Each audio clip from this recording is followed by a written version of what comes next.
Hi, Chuck. How are you doing? Hey Melissa, I'm well. How are you?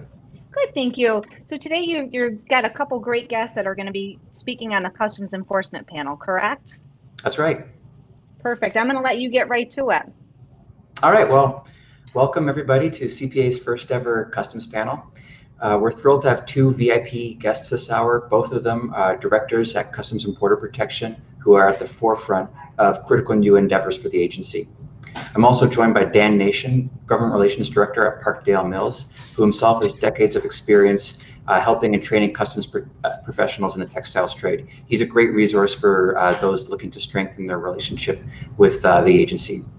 So our first guest is Director Vincent Annunziato. He's the Director of Customs' relatively new Trade Transformation Office. He has over 20 years with the agency, began his career in 1996 as an officer at the Port of LA. In 2004, he was selected as a subject matter expert in customs automated commercial environment, which, as all of you know, that was a momentous effort by the agency to digitize all of their paper processes. So extremely, definitely a trailblazer. And today he's here to speak to us about exciting new technologies that CBP is testing and that have a lot to offer for those of us who prioritize trade enforcement. So Director Annunziato. Thank you, Chuck. Nice to be here. Great, we're thrilled to have you. Thank you for taking the time. All right, so I'm going to move to the first slide. I'll get going because I know we only have a short amount of time, and quite honestly, it usually takes me about 45 minutes to get through a presentation, so I'm going to have to book through this. But as Chuck said, I am with the Business Transformation and Innovation Division. We're relatively new, about 3 years now, and already we've had a great amount of impact on what's going on with customs. And I got to tell you from my own experience, having worked on ACE for many, many years, I love the innovation space, especially instead of having one large daunting project, I now have many small ones and much easier to juggle. We mainly are business engineers. I'm not going to read you this slide, obviously, but we sit down and we make sure that whoever our client is able to express to the technical side exactly what they need. So we do requirements, we'll do process flows, and that's leading into a whole bunch of exciting new areas for what we're doing, including a vision called the 21st Century Framework Vision, which you should be hearing a lot of news about over the next year or so. Very, very interesting stuff. So why don't we get right into the technical portion of this and talk about what's coming on in innovation. So let's go to the next slide. All right, so I'm going to share with you a personal story, and that is when I first got involved in innovation. One of my very first tasks was to go to do a presentation on blockchain, and I had absolutely no experience in what the software was, what it did, what happened. And I don't know if you all remember, but in the very beginning, if you heard about blockchain, what you would hear is that it was going to solve world hunger and world peace. I remember there was something where they were doing something with tuna, where they were following it from the fish being caught all the way into commerce and then potentially even to the plate. And there was just a lot going on. So as a government, official of the government and somebody who has been involved with IT, I have a natural pessimism, and that natural pessimism I think is healthy. I don't trust anything when it's first brought to my attention until I've had a chance to put some hands on it and actually delve into what it does. So I really had to do a lot of background research, get through the hype and see what exactly blockchain did. And then once I understood that, what the technology could do, then how does it apply? And in the meantime, what we were doing is we were starting to stand up. And ironically, I wasn't even heading this up at the time, but they had a panel put together. It was a mixture of DHS, S&T, Science and Technology Directorate. We had partner government agencies, and we had trade members come in. It was like, gosh, 40, 50 people come in. And we started going through and picking out what kind of projects we thought could actually be useful to test out this technology. And we went forward and actually built out 2 proof of concepts. Now, I'm going to throw some words at you, and I want to make sure that you understand them. A lot of times when people are talking about blockchain, they'll say something like, especially the salesman will tell you that it's open source. So open source basically means they can put that software anywhere they want. Doesn't matter if it's a Mac or an IBM computer. You can put it on Linux, you can put it wherever you want, right? But that's not what's important in the blockchain world. And I think you'll understand a little bit better about what my role now is, especially with the partnership with DHS, Science and Technology. The other director, his name is Neil John, by the way, brilliant man. But interoperability is the ability for software to speak to each other and do that seamlessly. And that's important because if you buy a software and you have to then customize it and customize it and customize it, you can get yourself into some big issues, you know, and then you can have the dreaded vendor lock-in, right? Which is where you've gotten a software and then everything you do to get out of it is just so costly to do so that it becomes a problem. So we really looked at interoperability, and I'll come back to that in a minute. Chuck, don't let me forget to come back to that because I want to get through the rest of these pieces, and I'll come back to the interoperability. So data correlation was something that we didn't really realize until we started doing proof of concepts, because not everything is blockchain. You don't want that to be, especially in large systems. So data correlation is what can go on chain and what can go off chain, and then how do you coordinate between the 2 of those. So so that was another important factor. And then the other thing is that again, in the government side of things, I wanted to take that long pole view of what this technology did in the supply chain. Some of the beginning conversations that I saw were very, very focused on shipping only because it was the transparency of movement, which is quite simple to accomplish. But I will tell you, having built the entry system and also the single window for customs, it is quite a daunting task to start taking into consideration other countries' requirements. And then when you've got 47 partner government agencies like we do, which one of them is going to give up their turf for somebody on foreign soil, right? And vice versa. I'm saying that both ways. So it becomes very important to really get a full comprehensive view of what you're going to be doing with the supply chain.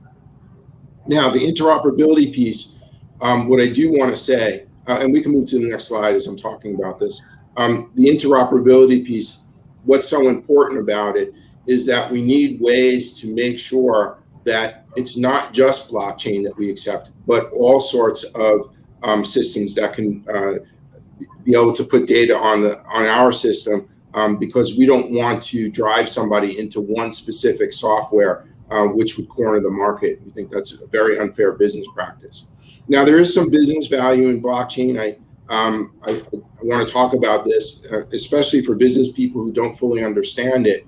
When I first went out, my very first presentation that went out where I really knew what I was talking about, above and beyond that first situation where I got called in and everybody was asking me, how great do you think it is? Where I was pessimistic. When I had actually gone in and done the research, I understood then the value of not just blockchain, but distributed ledger technology, which is something that I kind of focus on a little bit more now, the broader scope of things and what it can do. But there's some words that you need to understand so that you can make a good decision on what you're going to invest into. So first of all, trust and immutability.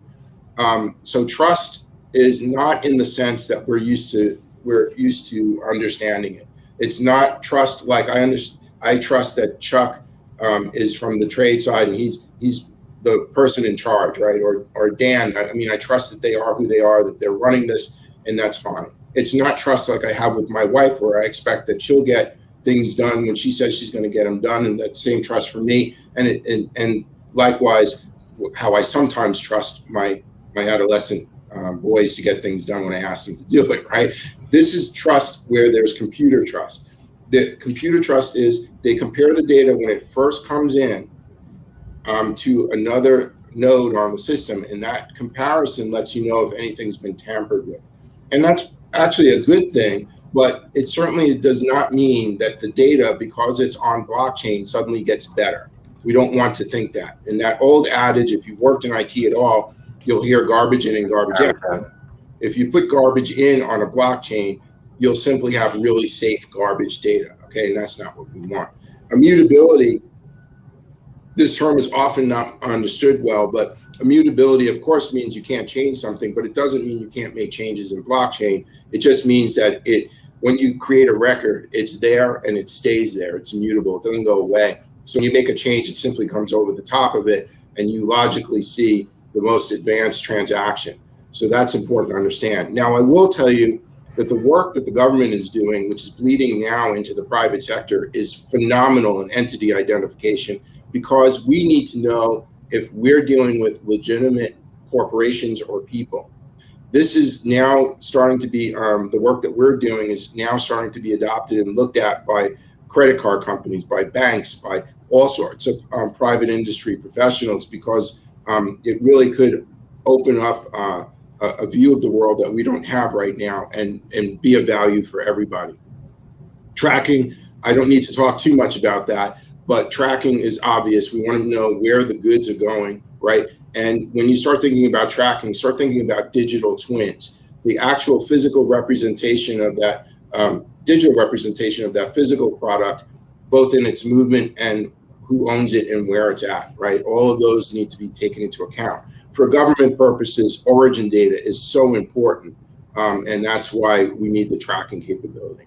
The biggest thing that blockchain did for me on a business perspective is really the group input. And I'm stealing this phrase from one of my good friends from Federal Express, and that is the team sport of data.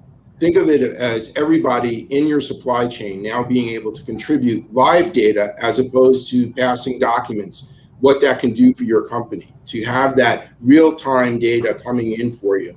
And that's the biggest and most exciting piece that I'm working on now as a business engineer, is changing that dynamic. Having built ACE and now heading into this new world, I will tell you from experience, it's the first time that I've ever seen security and facilitation come up at the same time without sacrificing one for the other. That's what should accept. And that's music to the ears of our listeners. We love to hear that. Too often it's definitely come at, trade facilitation ends up costing trade enforcement or vice versa. So to hear that we don't have to do a trade-off is just a very reassuring note for our members. Absolutely, and I will tell you that on the government side, we're experiencing the same sensation of this, and right now we're in doing some work with COPAC to talk to the trade about the vision that we're putting forward, and it's getting a lot of excitement. So I'll keep going. Let me know when to stop, Chuck, but I'll keep going. Yeah, well, no problem. It's great. All right, so last line I just want to throw your focus on is to make sure that you understand, I don't think the foundation of data is going to change. I just think the way in which we collect it is going to change. Yeah, there will be some additions, but I think there's also simplification processes going on as well that will kind of cancel out the data that we're getting in the future. Next slide, please. All right, so I'm going to breeze through these next couple of slides because I know we want to get to questions. So the SVIP program that we're involved in is an innovation program sponsored by DHS S&T. We have a number of different pieces going forward, pipeline and steel being one of them, food safety, natural gas being a little bit more complicated in the earlier stages, and then, in e-commerce. Natural gas is actually very similar to pipeline oil.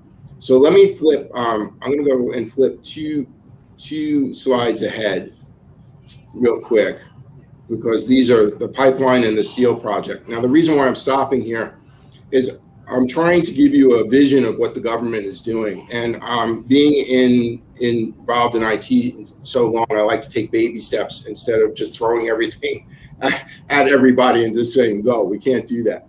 So in the steel blockchain project and the pipeline oil, these are going to be taking in data from entities that we don't normally get in the supply chain, and it's going to be doing it much earlier in the process. Ironically, when we did a study with the trade, we found that the government is not involved in, I would say, at least the first third, maybe 40% of the supply chain, which is where the most pertinent information is that we're looking for comes in. So this is allowing us to start down that road. And when the data mixes with ACE, what it does is it gives the operators on our side the opportunity to not have to put validation activities in or go through snail mail, which could save as much as 60 days because the data is already there. And we use terms like intent to sell now. So when it comes up, the data is there even pre-arrival. So once we get the vehicle, the entry number or the bill number that match up with it, it becomes readily available for the government to see what port it's coming into and make quicker decisions because the data already exists. I want to make one comment on our proof of concepts, which I missed earlier, with 2 comments. One is the 2 proof of concepts. We were first in the world to make blockchain to blockchain interoperability work on a data level. We may or may not have been there. I think we were first. If not first, we were second, but I'm almost sure we were first. But we were definitely first on interoperability between blockchain softwares that work together in such a way that they acted as one. That was very important. The last point that I want to make on those proof of concepts and what's opened the door to what we're doing, and these projects I'm showing you right here are going into production. But these projects have been so influential in what we're doing that it's opened the door to greater thought. And our field operators, amazingly, at 100%, without one of them having any negative responses, told me that if this is what the future is, this is what we want. That's how strong it is, work that we're doing. So it's excellent. So I'm going to do another one where we flip 2 slides ahead, and I should be able to get us out by 2:20 and open up for questions. So the e-commerce project, in fact, let's go one more, and pipeline, skipping natural gas because I kind of talked about that, food safety. These pieces are starting to pull partner government agencies in. We're working very diligently, very closely with FDA. USDA agencies such as APHIS and AMS now are really starting to come on board. We have other agencies getting involved in e-commerce, but these are more complicated. Ultimately, what we're trying to do is increase facilitation, right? And focus in on things that are not going well. So these projects are starting to enhance that. And we're able to message out earlier from the government so that you have less dwell time at the ports. And that's what ultimately we're trying to do. And we did a report, we got a report from the University of Houston recently, which basically stated, hey, you know, the most impactful financial area is just on that dwell time. So we can reduce that when we're doing good for you, not just for us, but for the PGAs. Next slide. Oh, I thought there was one. There it is. The textile industry, the one I have to hit home on. So we had a meeting, Chuck was involved with a number of the industry representatives on what we could do. First of all, I just want to say, I understand how difficult this must be for you. I'm not going to read through this, but the idea of exporting a certain amount of yarn and then having it come back at you and then finding out that it could be supplanted by another country's yarn as well. And then that the organizations that are doing this are reaping a benefit of claiming NAFTA and then potentially undercutting expenses, all that. I understand it. I will tell you that one of the difficult points for CBP is how do they enforce it? So in those meetings, what I wanted to say is that we were talking about how the industry should come up with some points that they think would make the operational process better. But I would also suggest not picking a particular, in this case, blockchain or technology first, but actually picking out how we can improve the process. We can apply the technology, and if you use our methodology of not saying blockchain, but the interop piece, the government's building to a standard as opposed to a software. This makes things more less expensive for industry, and then also it gives the industry power to choose what technology they want to go into. So I would highly recommend please focus on that piece, and certainly if you want to propose it, that would be something that we could talk about in the future. The other thing is there's a little bit of it's a little misleading at the bottom. You'll see previous blockchain POCs involving textile. it wasn't directly involving the textile. My communications team took that a little too literally. It's just that could have effects based on what we've done on the textile industry. So I wanted to make sure that I clarified that point. And Chuck did it to 2:20 without losing track of time. So I think we're good for questions or comments, or however you and Dan want to work it from here. Dan, I know you got some questions. I got a really quick one. You mentioned, and I really appreciate you emphasizing that the government is developing an interoperability standard.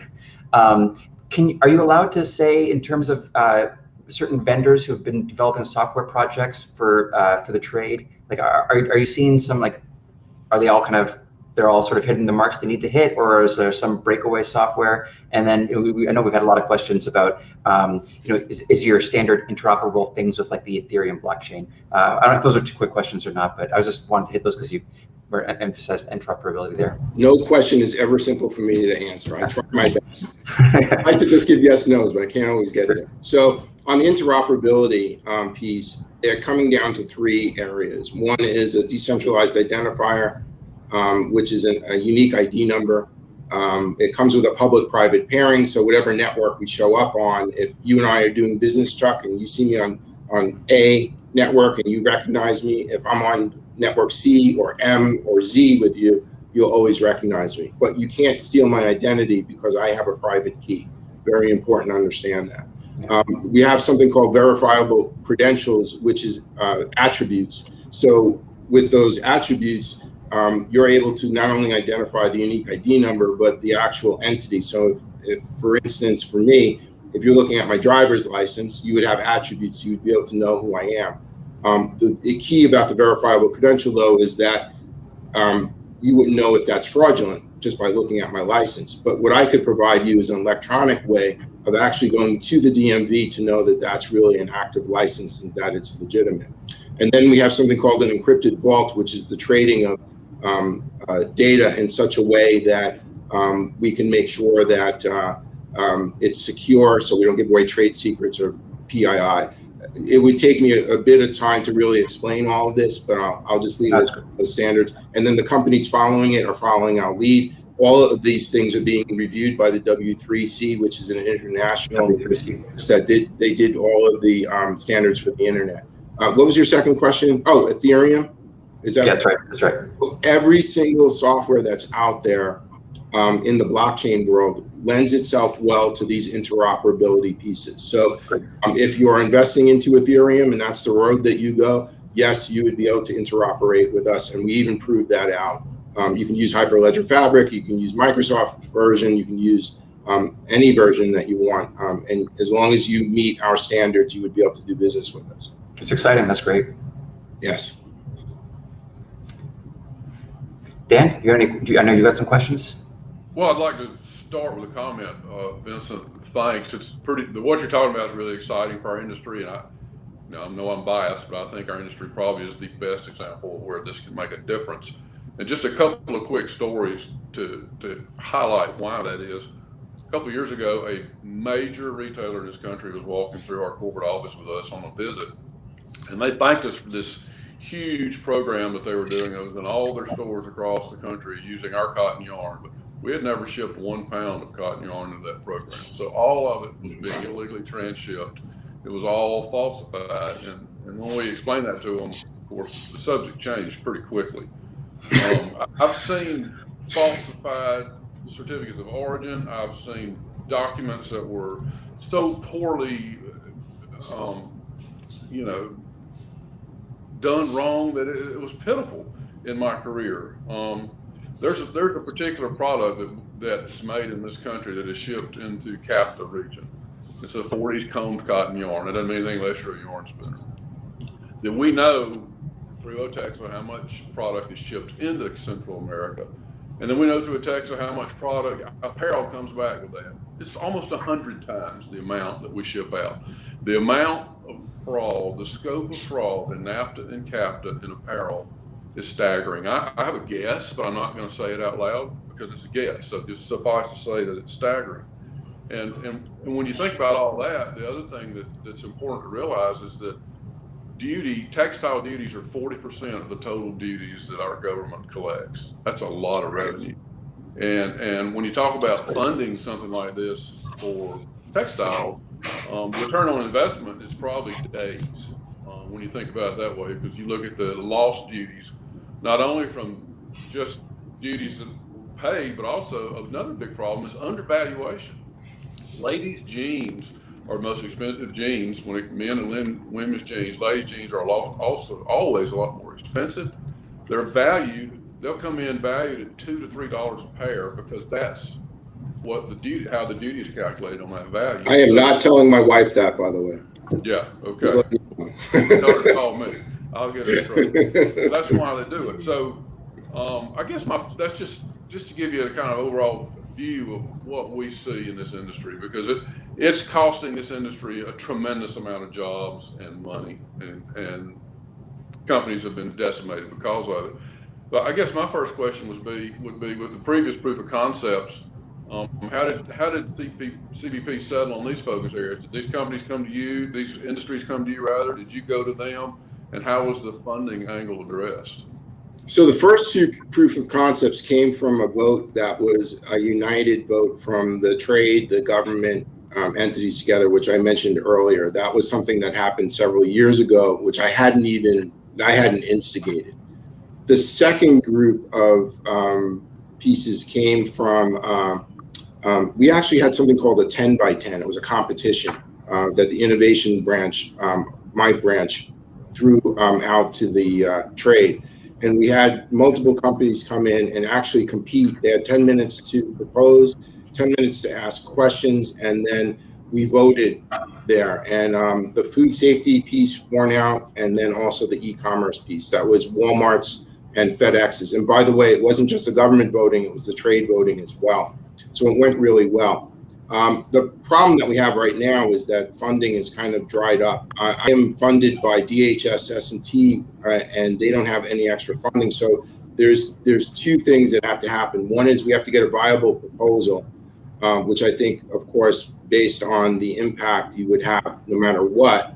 The thing is then, how do we get the funding? And I honestly can't answer that. As far as selling me on issues and problems and overcoming them, I love it. That's what I want to overcome. And I think that that's the road to go. But the problem right now is definitely funding. So there would probably be something having to come in from the outside, and then there would have to be some influence in that area to get funding for our project to move forward. The other thing is, I don't want to do proof of concepts that stop. I don't want to do just tests anymore. I want to do stuff that's going into production, because I have a whole vision laid out that is going to change the way we even do entries, and it's going to take on a lot of forethought. And if whatever we do with you guys, let's say it goes through, I want it to tie in directly into that future vision. So this has been wonderful. Director Annuniziato, we're super excited. I know that a lot of our members are going to be eager to follow up on Dan's question there, and so I think we'll be we're going to take your words. We're going to do everything we can to help get your group more money and expand your budget. So thank you again so much for taking the time today. It was a real pleasure, and hopefully you'll be hearing more from us in the near term. Thank you for having me, and Dan. Appreciate it. Thanks. Okay. So we should have our second guest. Here we go. And Dan should be here in a moment too. He comes back. There's Dan. Okay. All right. So Director Randazzo, thank you so much for joining. A quick intro for our listeners. Since 1930, the importation of merchandise mined, produced, or manufactured wholly or in part, even just a little bit, in any foreign country by forced labor has been illegal. It's striking, though, that in fact enforcement actually hasn't really picked up until the last 4 years. So Director Randazzo is our second guest. She leads the Forced Labor Division in CBP's Trade Remedy and Law Enforcement Directorate. Every one of us is touched by forced labor products. It's been a lot of awareness building up over the last 2 decades, but certainly now the government is taking a lot more action we're seeing an exponential growth in withhold release orders, often referred to as WROs. So with that, that introduction, I'll hand it over to you, Director Randazzo. Thank you so much for joining us. Thanks, Chuck, and hello, everyone. I'm happy to be able to be here with you this afternoon to talk about CBP's forced labor enforcement. If we could go to the first slide, please. And you can skip past this one. So I thought I'd start off just first by giving us a little bit of background on what forced labor is in case folks are not familiar. So forced labor is any work or service that a person performs involuntarily under the menace of some sort of penalty or threat. So pretty straightforward. It can be imposed by governments as well as by private sector entities. Next slide. So taking a look around the world, you can see that this really is a global problem. These statistics are actually from a couple of years ago by the International Labor Organization, but about 25 million people worldwide are suffering in forced labor conditions. The majority of them are employed in the private economy, about 2/3 of them, but there are another 4 million or so that are put into forced labor conditions by governments. You can see the majority of them of forced labor victims are in China and the rest of East and Southeast Asia, but you can see it's also a problem all around the world, including the United States and Canada and other developed economies, Australia, New Zealand, the United Kingdom, etc. So it is a global problem. So products coming from virtually anywhere can possibly be made with forced labor. Next slide. So as Chuck mentioned, it's been illegal since 1930 to import goods made with forced labor, but there was a giant loophole in the law called the Consumptive Demand Clause that allowed the importation of goods made with forced labor if there was not enough domestic production in the United States to satisfy the demand. So because of that, we weren't seeing a lot of forced labor enforcement going on. However, in 2016, the law was actually enacted with the Trade Facilitation Trade Enforcement Act of 2015, which was enacted in 2016 and went into effect in March of that year, repealed the Consumptive Demand Clause. And that's the reason why we've seen so much more forced labor enforcement coming out of CBP since then, because our ability to take action against this abuse has greatly expanded with the removal of the Consumptive Demand Clause. So as Chuck said, anything made in whole or in part with forced labor, and that includes convict labor, indentured labor under penal sanctions, as well as forced child labor, products made with that cannot be brought into the United States. And it does not have a sort of it's in whole or in part. So even if it's just a small amount, it is still subject to the law. So let's turn now towards let's go forward to the next slide.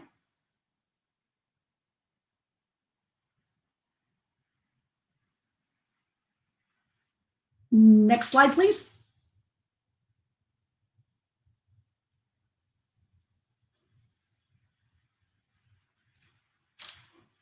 Okay, so since we're having we seem to be having some technical challenges, I will just go ahead and start talking about the content from the next slide. Let me just get up so I can see what it is on my screen here. So, okay, so in looking at whether forced labor conditions exist, CBP looks at the International Labor Organization's 11 indicators of forced labor. There is a brochure on the ILO's website that describes each of these indicators and gives some examples. So I will just touch on them quickly here. So the first of them, isolation, involves keeping people in a situation where they're not able to talk to family, friends, reach out for help. Maybe you take their cell phones away. You don't allow them to be in contact with anybody. You don't allow them to go out of the facility, out of the factory, or out of their living quarters to where they can become in contact with other people.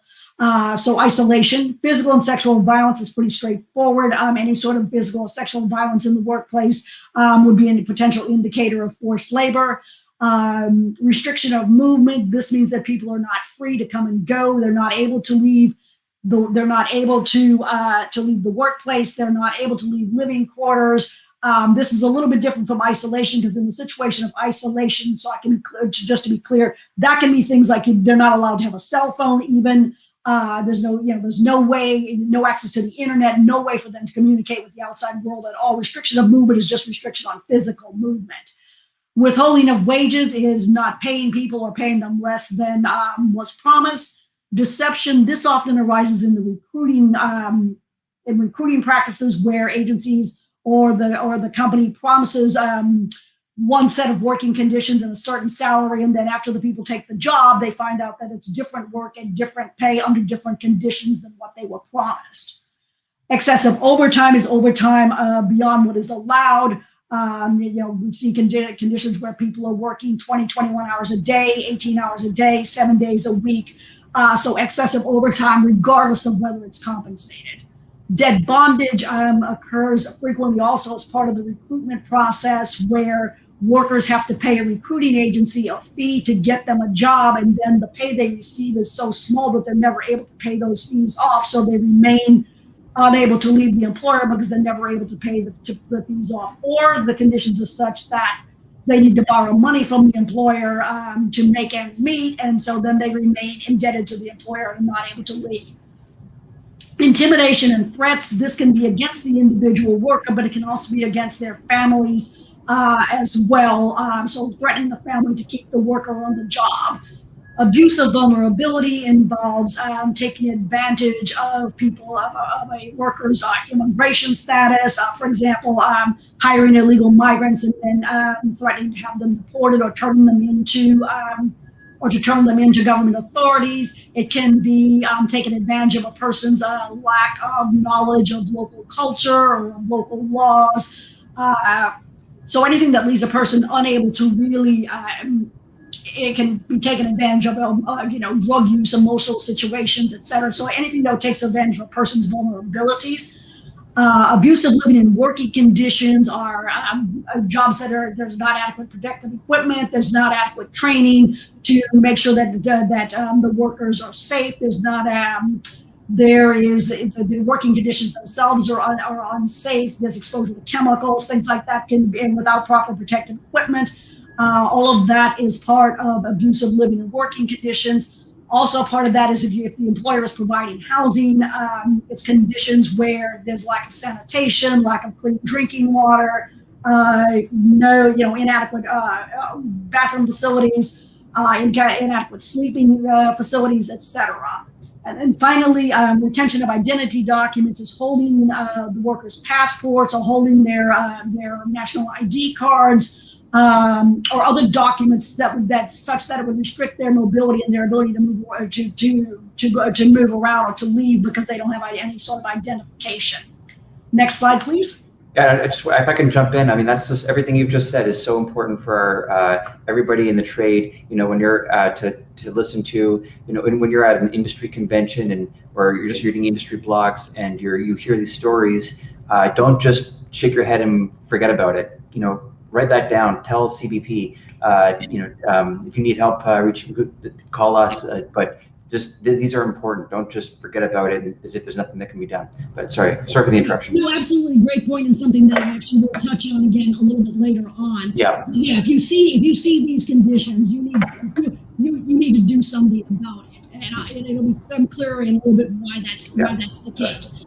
But certainly, yes, these are what we look for. And so if you're trying to make sure your supply chain is secure, these are things you should be looking for. So with regard to turning out to stakeholder engagement, there is a tremendous amount of interest in forced labor right now from everywhere from Congress and the White House. Very, very active right now in forced labor. I'm sure many of you may be aware that there is legislation pending that would impact importations that are coming from the Xinjiang region of China. We also have a lot of interest from other U.S. government agencies in terms of action on forced labor. The business community, we have, I think some of you are aware, CBP has a federal advisory committee, the commercial customs, the Commercial Customs Operations Advisory Committee. Every time I have to think and spell out what COAC stands for, it's always a challenge because it's so well known as COAC.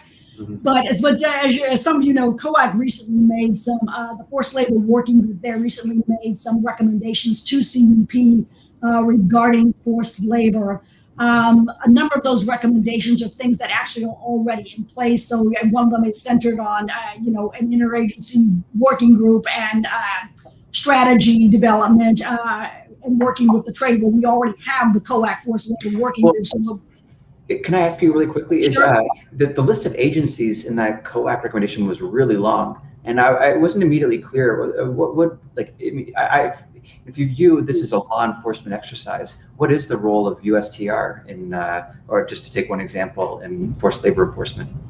So USTR's role is really in the arena of negotiations and GSP, and looking at GSP and looking at things like that. They, for example, the USMCA contains a clause that requires Mexico and Canada to implement border measures to prevent the importation of forced labor. That's USTR's way of negotiating things like that. So they do have a role. But they're not involved in WRO in issuing. Unless they're going to provide leads to us, they're not. It's not their role to set, what's going to be what we're going to do with WROs. That's really helpful, because I think there was concern among some that there was this perception that if it was going to interfere with a negotiation, that CBP might not take action on an otherwise actionable WRO, but it sounds like we shouldn't be too worried about that. That's our view, is that it's up to CBP to determine law enforcement action. Excellent, wonderful. So that's one set of the business community engagement that we do have.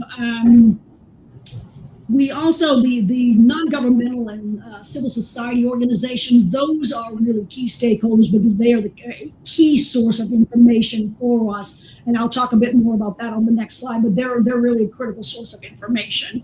And they are pretty much all, as you can guess, pro-enforcement.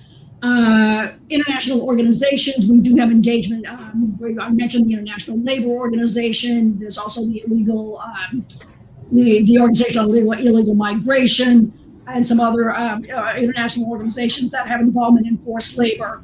The Organization for Economic Cooperation and Development, for example, has developed actually supply chain guidance and due diligence for forced labor.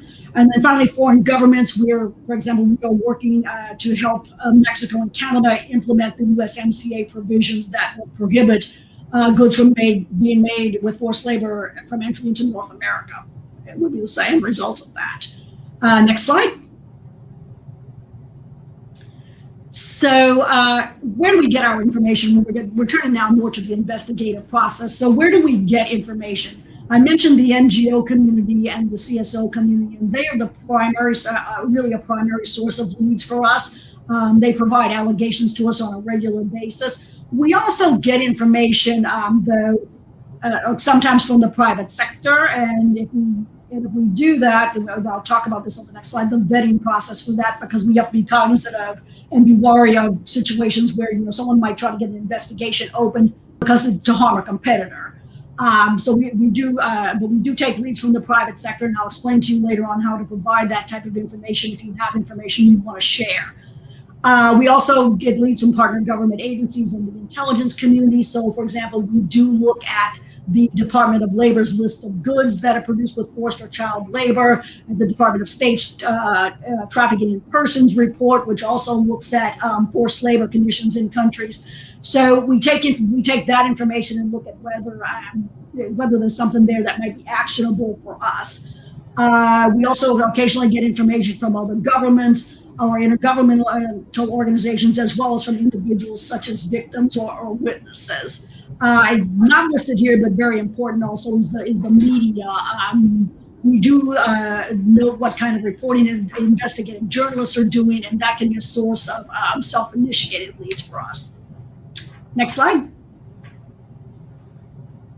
So this is the forced labor process, and I apologize that this looks like it's probably a little hard for you to see. So The process for issuance of a WRO begins with the receipt of allegations by CVP. So we receive information from one of the sources that I just mentioned. Then we conduct an investigation into that. First thing we have to do is make sure that there's a connection to U.S. imports. So if we're not able to establish a link to U.S. imports, then it's not actionable for us. So if we're able to do that, then we look at the lead itself, and is it credible, and does it contain enough information for us to move forward with accepting that for investigation. So if we accept it for investigation, then we will attempt to corroborate the information that's provided. Because as I mentioned, we don't just take what people give us at face value. We look for additional sources that would corroborate that information. So that can be information from other NGOs, information from any sort of open source material that's out there, interviews with witnesses or with workers to the extent that we're able to arrange those. But we want to verify that information, and we also look to see if there's additional forced labor conditions, if there are any additional of the 11 conditions in existence that we want to look at. So after we conduct that review, we make an assessment as to whether or not the information that we've been able to collect provides us with a reasonable suspicion that forced labor is occurring. If we have a reasonable suspicion, which is a pretty low bar to be honest, that forced labor is occurring, then we will issue a withhold release order. A withhold release order is actually an internal instruction to CBP's 328 ports of entry to detain shipments of goods or shipments that contain goods that fall within the scope of the withhold or release order. We do publicize those. We post them on our website, and then also we post. Well, I can't talk this afternoon.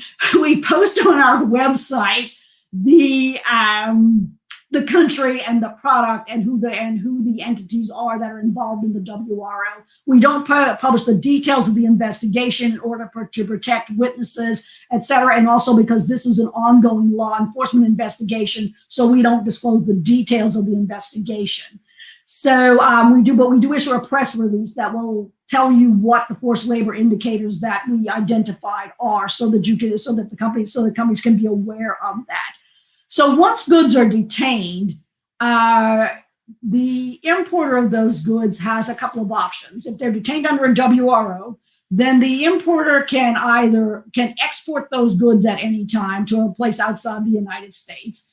They can contest the detention and submit evidence that would show that the goods were not made with forced labor. If they're able to submit satisfactory evidence showing that the goods were not produced with forced labor, then we will release the goods into U.S. commerce. If they do nothing at the end of this 3-month period that they have to submit information or export the goods, then we will we will exclude the goods from entry into the United States, and then the importer then either has to either export them, or we will seize them if they don't export them. So then the other option is if we have a higher level of proof. So if we have probable cause to believe that any one or more of the 11 forced labor indicators are present, then we will issue what's known as a finding. There haven't been a lot of those in recent years, but you can expect to see more of those coming up in the future.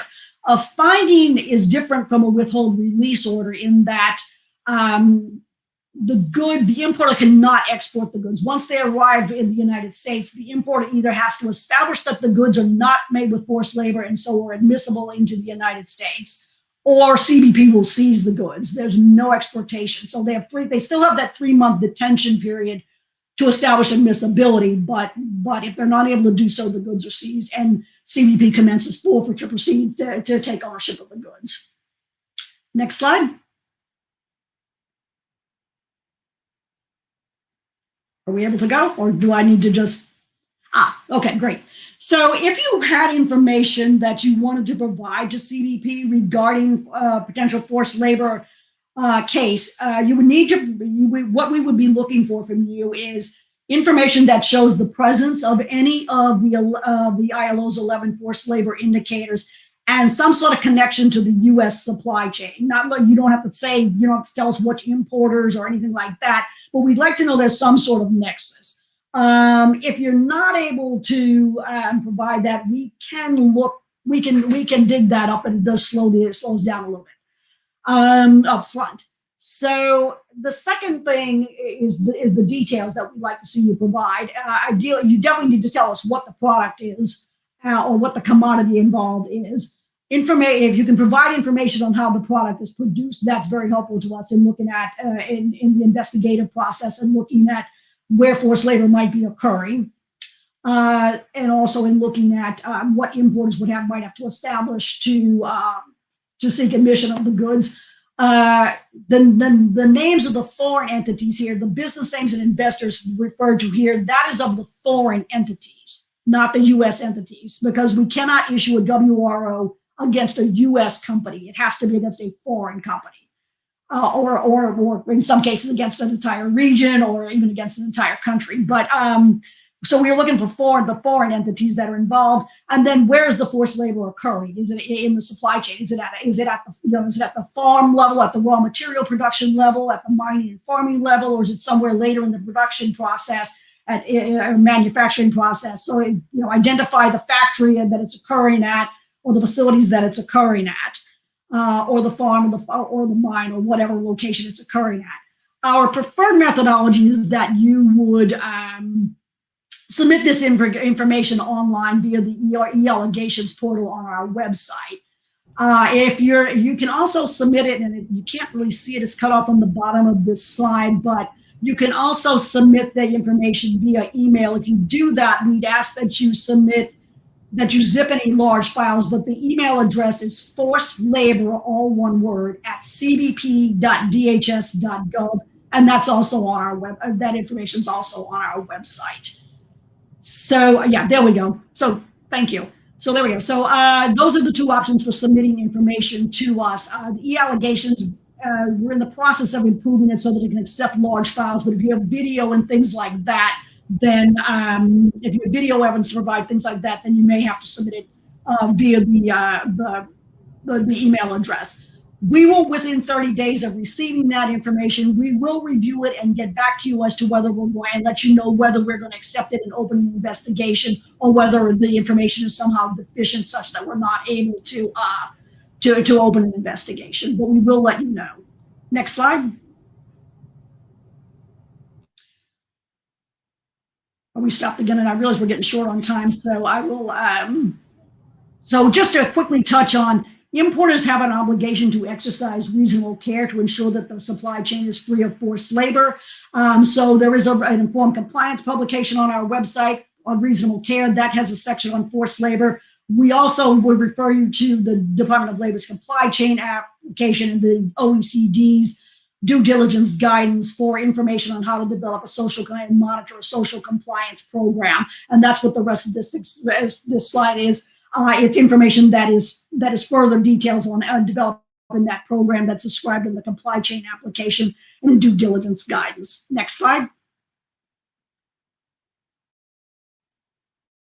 And then here's a list of references that might prove helpful to you. I mentioned the list, the Department of Labor references, particularly the list of goods and the trafficking in persons report. If you want to get a sense of where forced labor might be occurring, many NGOs also publish information on their findings, and then of course there's a lot of media information out there as well, media stories on forced labor as well. The top one, the ILO indicators of forced labor, the 11 indicators that I mentioned, and then the rest of this is just links to the actual statute and the implementing regulations, the implementing CBP regulations.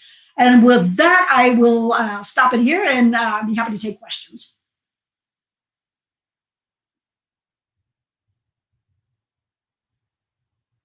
Chuck, I'm not able to hear you. Thank you. Sorry about that. I was going to say, I know I've got some questions, but Dan, you want to go first? Yeah, please.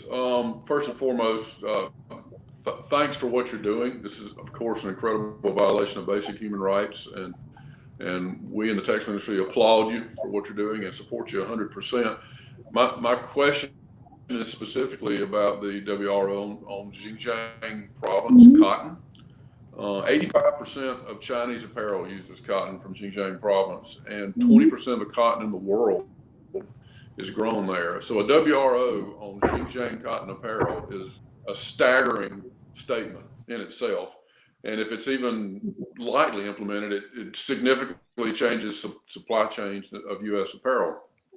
Can you tell us what enforcement actions you're taking? Can you share any information on the number of seizures and the size and volume of those seizures? Kind of where are we on that? I don't have the stats at those types of statistics at my fingertips for the Xinjiang WRO specifically. But we are targeting shipments. I mean, we obviously have to be careful of not, as you mentioned, the volume is potentially huge, so we can't tackle everybody at once. But I think that the detentions we have done have gotten that WRO has definitely gotten industry's attention. It's gotten a lot of attention. But I also just want to make a comment on looking to detentions and seizures or exclusions as the metric, because some of what we see happen is that once that WRO is in place and we start stopping goods, you mentioned supply chains changing. Well, importers now sometimes they export the goods as soon as they arrive before they even go into the detention process. Sometimes they don't even take them off the vessel. So the goods are there. There's no attempt to enter the goods, so then we don't detain them. And then there is importers just stop shipping goods from China. We do require, if you're gonna contest the detention, then you have to demonstrate to us that the goods were not made using cotton produced in the Xinjiang, and that is a challenge because a lot of importers are not able to really trace that supply chain back to that origin. Yeah, so a lot of other Asian apparel producers import Xinjiang cotton, so the tentacles are massive across the globe for this. Yes, you're absolutely right about that. What can the textile industry do to help you enforce this effort? What can we do to help? I think that one of the most helpful things would be to stop using Xinjiang cotton. But I think that we use U.S. cotton. But I think that some of what needs to happen, in my view, is the challenges is right now this WRO is very labor intensive for both CVP and for importers because of the need to trace the cotton all the way back to the manufacturer, to the harvesting, to its source. You can't. It's not good enough to just say, the last year in the supply chain wasn't in Xinjiang, so it must be good. Or I shipped cotton to China, so my product wasn't made with cotton, because commingling is a frequent, it occurs. So there needs to be, to the extent that the industry can change business practices to either have better traceability or to have specific identification of cotton that's used in their or preserved identification of cotton that's used in their goods, I think that would be helpful. We're also exploring various technologies, but at this point in time, there's not one that we're pointing to that would be the one, the go-to. That we don't have a silver bullet at this point, much as I'd like to. That's really helpful. We just have about a minute and a half here left. I'd love to get one question in. The COAC recommended that CBP, not just concern itself with what the statute says, which is keep forced labor products out, but also start to try to measure is the effect it's having in other countries. Is this something that CBP is this one of the things that you think you're already doing, or are you focused just on what the statute says? I think measuring the impact in other countries is sort of beyond CBP's scope. We don't have the capability to go into a country and assess what forced labor conditions have changed. Our role is to implement the statute. I think that's the role of other agencies. I don't think that's really the role of CBP to do that sort of work. Our role is to enforce the statute. And as you mentioned, it is geared towards the protection of U.S. industry from the competitive advantage offered by cheap or free labor. Yeah. Well, that's really reassuring to hear you say. I know a lot of people, I think, read those. I know we weren't the only group that took had expressed some concern. So with those co-op recommendations. So it's been wonderful to have you on. Thank you so much, Director. Hope you have a wonderful Friday, and we hope to stay in touch. Thank you. I appreciate the opportunity to speak. Thanks, Thank you so much. Take care.